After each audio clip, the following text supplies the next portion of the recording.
Typhoon Mangkhut killed at least 36 people in the Philippines as it smashed homes and left behind torrents of floodwater, and is now slamming into China's coast. Another 40 people, mostly gold miners, were feared buried in a landslide a day after the storm plowed through the northern part of the Philippines. In Itogon, Benguet province, Mayor Victorio Palangdan said at least 32 people died while 29 are missing, mostly due to landslides caused by torrential rains. He added that the miners, who are staying inside a bunkhouse that was buried under a landslide, are feared dead. Presidential advisor Francisco Tolentino earlier said that 4 people were reported dead in Nueva Vizcaya province. Ricardo Jalad, executive director of the Philippine National Disaster Risk Reduction and Management Council, said in a statement that 2 rescuers who were reported on Saturday to have died in a landslide in the central Philippine province of Cordillera were subsequently accounted for.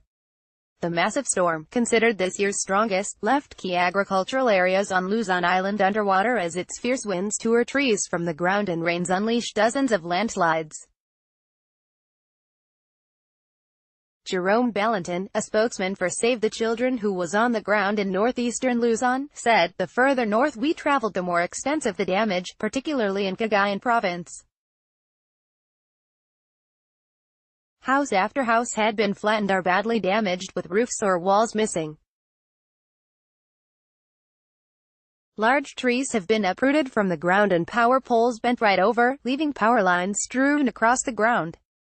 In some areas where the eye of the storm hit, it seems as if nothing has been left undamaged." Severe Typhoon Mangkhut, signal number 10 raised, red rainstorm warning issued as Hong Kong braces for waves up to 14 meters high. President Rodrigo Duterte flew to Cagayan on Sunday with top government officials.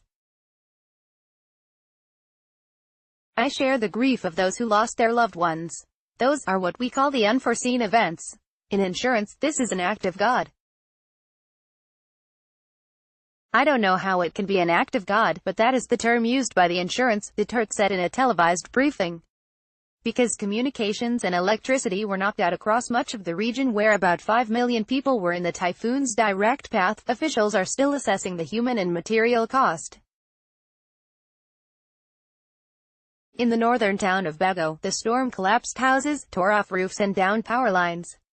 Some roads were cut off by landslides and many remained submerged. Farms across Luzon, which produces a large portion of the nation's rice and corn, were sitting under muddy floodwaters, their crops ruined just a month before harvest. "We're already poor and then this storm happened to us. We have lost hope," 40-year-old Marianne Barrel, whose corn and rice crops were spoiled in the storm, said. "We have no other means to survive," she said through tears. More than 105,000 people fled their homes in the largely rural region.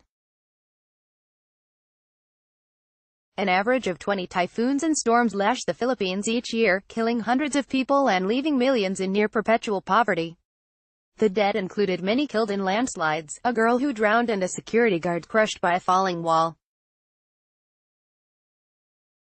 In addition to the 10 killed in the Philippines, a woman was swept out to sea in Taiwan.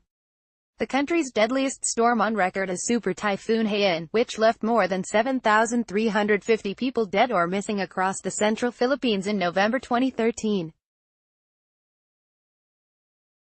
Mangkhut has weakened since blasting into the Philippine coast on Saturday, but was packing sustained winds of 175 km per hour as it hurtled toward China's heavily populated southern coast. Rain and strong winds lashed Hong Kong on Sunday morning as the storm approached. Agence France Presse, Associated Press, Kyoto, The Guardian.